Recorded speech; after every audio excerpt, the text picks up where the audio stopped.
Saya melihat banyak kepala digantung, terus saya lihat ada anak yang dibakar hidup-hidup rame-rame di dalam sebuah ruangan gitu kan. Di bangunan itu, Di di gedung bangunan itu. di lantai yang memang diminta saya untuk explore.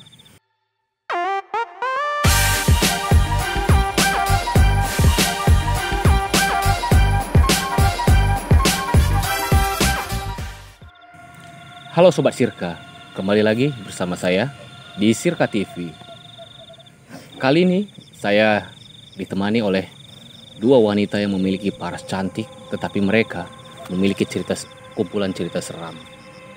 Di sebelah saya bernama Rena, dan di sebelahnya ada Stefani. Rena merupakan anak yang indigo yang memiliki ragam berkegiatan sehari-hari, dan di sebelahnya Stefani merupakan sahabat dari Rena.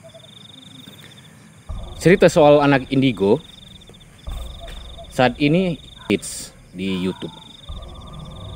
Kita bisa mengenal nama-nama seperti Risa Saraswati, Sarah Wijayanto, Tasa, Frisly, dan lain-lainnya tentang indigo. Nah, ini jadi bikin kita makin penasaran, gimana sih anak indigo itu? Mungkin langsung saja kita bertanya kepada Rena yang merupakan anak indigo. Selamat malam Rena. Malam Bang. Selamat malam Stefani. Malam Bang. Nah, menurut Rena, anak indigo itu apa? Kalau menurut saya itu anak indigo itu seseorang yang mempunyai gift yang mungkin, tapi giftnya itu tipikalnya berbeda-beda ya, karena anak indigo ini juga klasifikasinya banyak. Ada yang mereka itu stase-stasenya yang mungkin sensitif, sangat sensitif, super sensitif. Jadi kalau misalnya yang anak indigo yang stase pertama, mungkin mereka seperti bisa melihat banyak energi negatif berupa kilatan cahaya dan lain sebagainya. Kalau di stase yang kedua yang sangat sensitif, mereka bisa seperti ada wujudnya, ada bentuknya. Nah, kalau yang super sangat sensitif itu, mereka tidak hanya bisa melihat wujud dan bentuk, tapi mereka juga kayak dikasih ada satu plusnya lagi, mungkin bisa melihat kejadian di masa lalu dan di masa yang akan datang. Gitu. Jadi tipikalnya itu banyak. Jadi kalau ditanya secara rinci anak indigo itu apa? Kalau garis besarnya itu ya orang-orang yang mempunyai kelebihan khusus dalam melihat sesuatu yang orang lain pada umumnya tidak bisa lihat. Gitu. Kamu kan sebagai anak indigo. Sebenarnya kalau saya dibilang anak indigo, udah banyak yang bilang dia, tapi kalau saya sih kurang suka dipanggil anak indigo. Kesannya saya memang menggunakan itu kayak mostly setiap hari dan setiap waktu. Kalau saya lebih seperti sedapatnya aja. Jadi bukan saya buat seperti sebuah rutinitas. Kayak misalnya ada orang tolong dong liatin ini enggak gitu. Jadi sedapatnya saya, atau kadang-kadang memang ada orang yang butuh sekali bantuan baru saya akan pakai. Nah, Rena sendiri, sejak kapan Rena tahu Rena memiliki kebutuhan yang lebih? Kalau benar-benar menyadarinya itu mungkin dari SMP kelas 1. SMP kelas 1? Iya, menyadari. Tapi kalau mulai mengalami hal-hal itu udah pasti dari kecil. Nah, ketika kamu tahu kamu adalah anak indigo, lalu apa sikap yang kamu buat? Apakah mempelajarinya lebih dalam atau gimana, atau mencoba untuk menghilangkan ini supaya awalnya jujur merasa aneh. Karena tidak semua orang bisa menerima keberadaan yang kayak saya. Karena teman-teman saya kalau misalnya saya ngomong apa gitu atau saya ngeliat sesuatu, saya akan kasih tahu, mereka ngerasa saya aneh, kayak freaknya anak kok aneh banget gitu kan. Jadi awal-awal dulu tahu begitu rasanya pengen itu dihilangkan. Nah, sejujurnya keluarga sendiri tahu Rena ini? Keluarga tahu, tapi bukan keluarga besar, hanya beberapa Bapak, orang ibu, saja. gitu? Iya, beberapa orang saja yang tahu. Nah, bagaimana respon mereka? Ya mereka biasa aja. Awalnya juga mereka nggak percaya, gitu. Terutama orang tua perempuan dulu juga punya kejadian yang persis sama seperti apa yang saya katakan, dan ternyata memang terjadi di dia, gitu. Jadi kamu bisa melihat apa yang terjadi? Iya, dan itu waktu masih SD kalau nggak salah. Dari situ awal mulanya, baru berkelanjutan lah kenapa kok bisa banyak kejadian-kejadian yang memang sesuai dengan apa yang saya bilang tapi orang nggak lihat. Nah, kalau teman kamu sendiri mungkin saya bertanya Ya. kepada Stefani. Stefani kan kebetulan kan teman kamu Ya, nih. benar. Nah, Stefani sendiri melihat Rena Indigo, bagaimana kamu melihatnya? Pertama dulu, sejak kapan kalian berteman? Kami tuh temenannya dari SMA kelas 1. Jadi langsung kenal kan, langsung klik, langsung dekat sampai sekarang. Awal-awal itu bukan nggak percaya sih, cuman kayak ih, kenapa sih kok dia gini? Karena gini bang, jadi kami tuh kan dulu rame-rame nih kan. Dia tuh awalnya gini, dia tuh nggak straight ngomong ke kita, aku bisa lihat ini, enggak. Jadi awalnya dia gini, misalnya kalau lagi jalan apa di mana gitu kan, dia suka kayak sos gitu. Terus bilang, loh kenapa? Ada yang mau lewat gitu. Terus aku, hah? Siapa yang mau lewat? Orang kayak nggak ada Seperti orang gitu. ada iklan nih mau lewat gitu ya. Aku pikir siapa ini yang mau lewat. Terus terakhir aku tanya, itu siapa? Terus dia bilang, iya. Emang kenapa kalau lewat? Nggak apa-apa, nggak enak aja ngeliatnya nabrak. Kan masih SMA kan, ya nanti kalau ditabrak gimana gitu. Terus akhirnya pas gimana dia juga sering gini kayak ini nanti pasti kalau gini kejadiannya gini. Gitu tuh aku bilang, masa sih? Tahu-tahu kejadian. Benar. Dan itu benar. Wow, amazing. Itu kami ini berlima nih, ada yang deket ya. 5, ini cerita sedikit ya, waktu kami berlima ini baru kenal dulunya baru seminggu lah kami masuk sekolah, baru dekat. Jadi kami berlima, dia tuh ngomong gini, kalian tahu nggak, bayangin bang, baru masuk SMA belum mikir apa-apa, masih cuma mikir mau makan apa, dia ngomong gini, tahu nggak dari kita berlima yang nikah siapa di luar? Yang ini, kata dia. Bener bang, nikah. Bener. 2018 Friska nikah ya. Ya, terus dia bilang yang kedua ini nikah tahun lalu. Baru dia bilang yang ketiga antara kami berdua.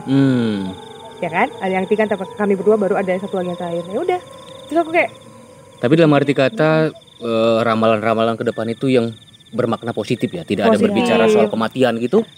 Itu dari Rena? belum kalau nah itu dia. Saya sangat bikin boundary untuk sesuatu yang bisa saya lihat. Kalau saya tahu itu akan terjadi di orang-orang terdekat, saya akan deny.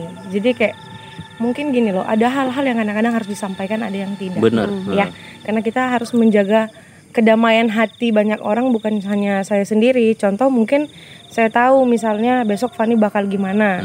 Tapi kalau saya sekarang ngomong gitu, itu saya kan melangkahi Tuhan. Benar. Jadi kalau misalnya ada sesuatu yang bisa saya warning, saya akan pasti bilang, sis jangan gini ya, gini paling. Tapi saya nggak akan ngomong kayak lu besok gini enggak gitu. Oh, lebih jadi, daripada supaya misalnya dari sini bisa jangan hati-hati kesana dulu gitu, atau ajak dia jalan gitu ya, supaya dia tidak kesana, mengalihkan ya. Iya benar. Tapi kalau yang soal merit tadi itu nggak masalah ya? Nggak masalah. Kalau aku rasa itu kan seperti sesuatu yang memotivasi juga. Apa saja yang baik kan kalau kita sampaikan juga itu bisa jadi doa. Nah, kalau Stefani sendiri melihat Rena seperti itu, ada rasa takut nggak bertemankan dengan Rena? Jujur awalnya iya. Oh iya. Ya gimana enggak bang, tiap jalan nih, kami dulu sering pulang malam ya kan, anak-anak gaul ya oh my God. Malam sering kayak gitu kejadiannya. Jadi kayak apa sih Ren, takut. Nah dia ini kadang dulu mulutnya lebih nggak bisa direm. Kalau sekarang dia masih mau, Ren jangan dibilang, udah dia tahan. Dulu nggak bang, itu ada di situ. Dia bang bayangkan lah kita lagi begini, ada di situ sis. Coba tengok tuh, ada kakak-kakak. Aku nggak mau tahu lu di mana kakak-kakak itu. Jangan dibilang gitu. Rena sendiri melihatnya wujudnya seperti apa sih? Apakah dia hanya sebatas kilatan gelap, putih, apa berwujud seperti manusia atau gimana? Atau seperti divisualisasikan dalam sebuah film-film itu? Semuanya. Maksud dalam arti kata semuanya apa? Dalam arti semuanya. Sometimes kayak ngelihat kilatan, kayak tadi waktu lagi nunggu kita mau prepare ini juga aku bilang sama dia ada yang loncat dari sana ke sini, itu kayak kilatan cahaya di antara pohon-pohon ini yang di belakang kan. Tapi cahaya. Nah kadang bisa juga kayak misalnya kita lagi ngobrol gini, aku tuh tahu sebelah sana ada yang berdiri, emang sosoknya orang, jelas gimana bentuknya. Dia perempuan kah gimana ada gitu. Dan melihat kita dan menyaksikan acara ini. Iya. Wow, amazing teman-teman. Amazing. Ternyata dalam podcast kita kali ini di Sirka TV ada juga hadir dari penglihatan si Rena. Sebenarnya banyak. Kalau yang ya? di dekat gudang ini tadi makanya aku tanya itu gudang apa, itu banyak anak-anak di sini. Nah, kalau maaf ya saya tunjuk. Itu di dekat seng-seng yang ini sampai ke belakang itu banyak anak-anak. Wow. Nah, gitu. Tapi mereka kalau kamu lihat mereka menatap kita sini merespon positif atau negatif? Nah, tergantung. Kita sebagai manusia hati-hati kalau ngomong. Mungkin gini, bagi sebagian orang hal-hal yang seperti itu adalah hal yang dibuat jadi bercandaan. Jadi kayak apa sih, nggak ada gitu-gitu kan. Nah, mungkin kalau dia nggak sensitif, dia nggak akan kenapa-kenapa. Tapi kalau misalnya dia perasa, kayak misalnya saya lihat nih, dia tiba-tiba raut wajahnya berubah. Oh, dia seperti marah dia gitu ya? kayak nggak suka dengan apa yang kita buat gitu. Oke. Berarti semuanya yang kamu lihat itu ada ya seperti kilatan cahaya, banyak gelap, beda-beda dan berwujud juga ya. ya. Betul.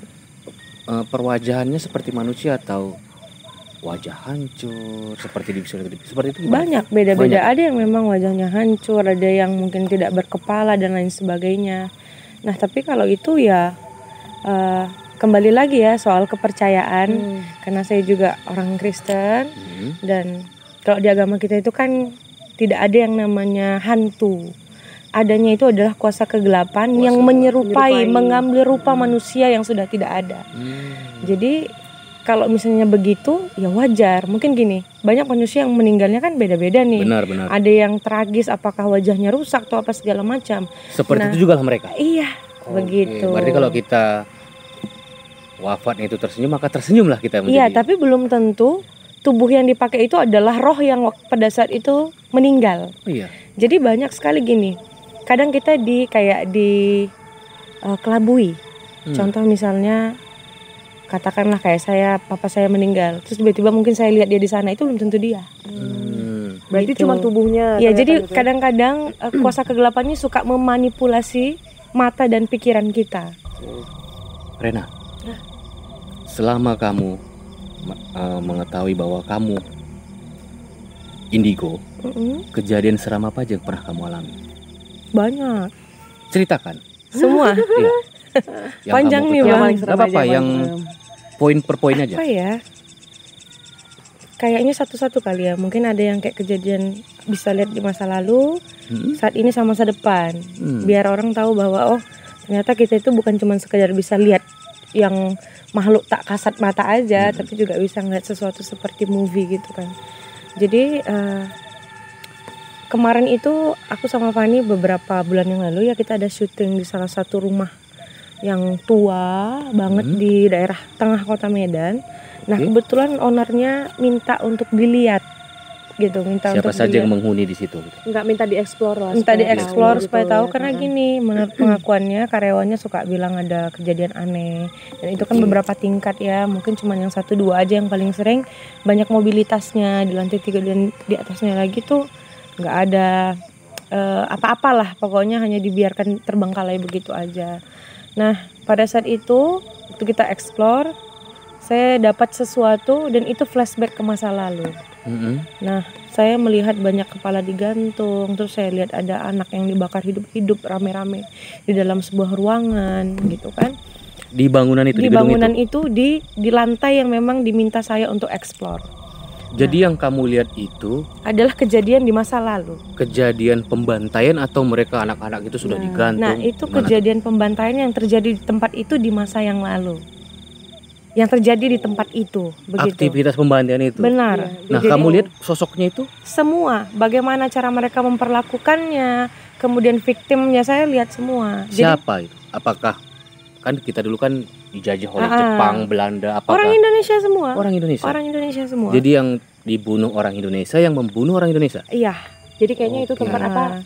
Human trafficking. Iya, ya, itu kalau kemarin yang setelah kita menjelajah itu, saya lihat dari satu tempat ke tempat yang lain itu memang itu kayak human trafficking, karena setelah dari satu ruangan ke ruangan lain saya menemukan ada satu tempat di mana organ tubuh mereka semua dikeluarkan kemudian digantung kayak dikeringkan gitu atau gimana, saya nggak paham pada saat itu. Jadi, nah singkat cerita, selesai dari proses kita itu syuting segala macam, akhirnya ownernya baru bilang, ini yang tadi waktu kamu bilang ini tempat anak-anak dibakar, memang ini bekas kebakarannya masih ada dan ini memang nggak pernah direnovasi sejak dulu, dan dikasih tunjuk. Nah, kita nggak ngeh waktu itu kan, waktu dia bilang ini Oh iya benar, masih ada. Ya ampun. Kayaknya ini emang lebih bagus direnovasi supaya nggak ada kecium bau-bau masa lalu di situ. Berarti itu bisa dibersihkan juga ya berarti? Bisa Kalau istilahnya sekali. dibersihkan ruang Bisa itu dibersihkan, totally diperbaharui. mereka nggak lagi di situ. Iya, gitu. tidak lagi di situ bisa. Tapi mungkin caranya nggak gampang. Kenapa? Dari sebelum ada dia mereka udah lebih dulu di situ. Benar-benar mereka merasa belum ada kalian tapi udah di sini Ya, gitu benar. ya. Jadi Nah, itu oke. itu salah satu cerita kalau di mana pada saat saya memang sedang mendapatkan sesuatu untuk melihat di masa yang lalu. Nah, kalau untuk di masa yang akan datang sama Fanny sendiri ada kejadiannya. Sebenarnya banyak. Ini kebetulan karena orangnya di sini, jadi saya cerita yang ada kaitannya dengan dia aja. Jadi satu malam saya mimpi kita mungkin lagi dalam kondisi yang nggak enakan waktu zaman sekolah. Saya mimpi di mimpi itu besoknya kami akan nonton ke bioskop. Nggak selang 10 menit Fanny kesurupan. Oh iya. Dan nontonnya nonton horor.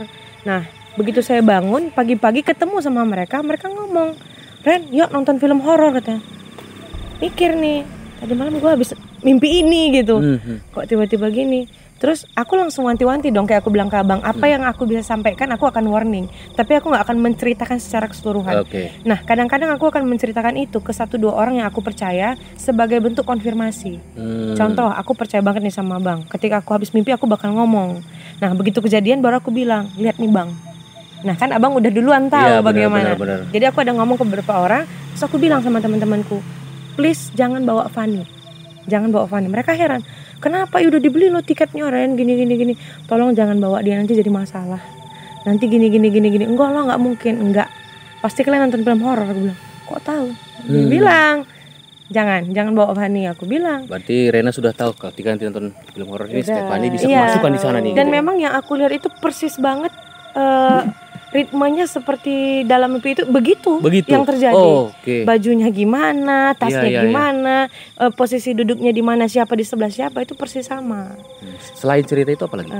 Selain cerita itu, itu kejadiannya pokoknya besoknya dia beneran kesurupan. Oh iya. Iya gitu, dan tapi akhirnya tidak di dalam bioskop. Di dalam bioskop. Persis sama. Dibekap dibawa keluar.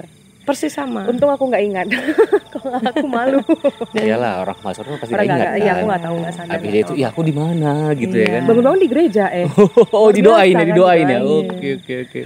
Terus kalau cerita lain, kalau di masa yang akan datang tuh kayak ya gitu, kebanyakan seperti mimpi sih. Tapi kalau yang tunggu cerita yang lucu, nggak lucu nih. Ini masih baru-baru kejadian. Serem-serem lucu ya? Bukan serem, ini menurutku keren. Dia bisa kayak gitu.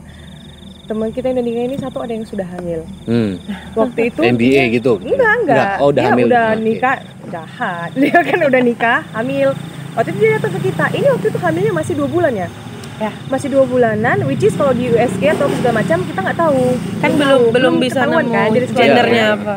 Tiba-tiba dia gini, datang kan teman kami. Iya nih aku pegang perutnya. Hamil. Hah, kamu ikutin 2 berapa bulan gitu. Tiba-tiba dia gini, dia pegang perutnya. Anakmu cowok. Bulan lalu dia bilang, oh ya anakku laki-laki. Aku menjerit, Ren, kok tahu itu, gila. Padahal itu baru berapa minggu gitu ya? Iya. Dia itu belum bisa USG kan nggak? Iya, belum bisa lah, 5 bulan baru tahu kan. Wah. Dia cuma pegang gitu, anakmu cowok gitu. Dalam arti kata Indogeni juga kalau dimanfaatkan positif jadi positif. Betul. Ya. Positif ya. Sekarang tergantung kita memakainya untuk apa dulu. Benar. Kadang banyak orang kan memakainya terlalu ke hal-hal yang mistis. Jadi kayak liatin ini, padahal sebenarnya banyak hal-hal positifnya juga. Nah, yang paling seram nih Rena lihat itu seperti apa?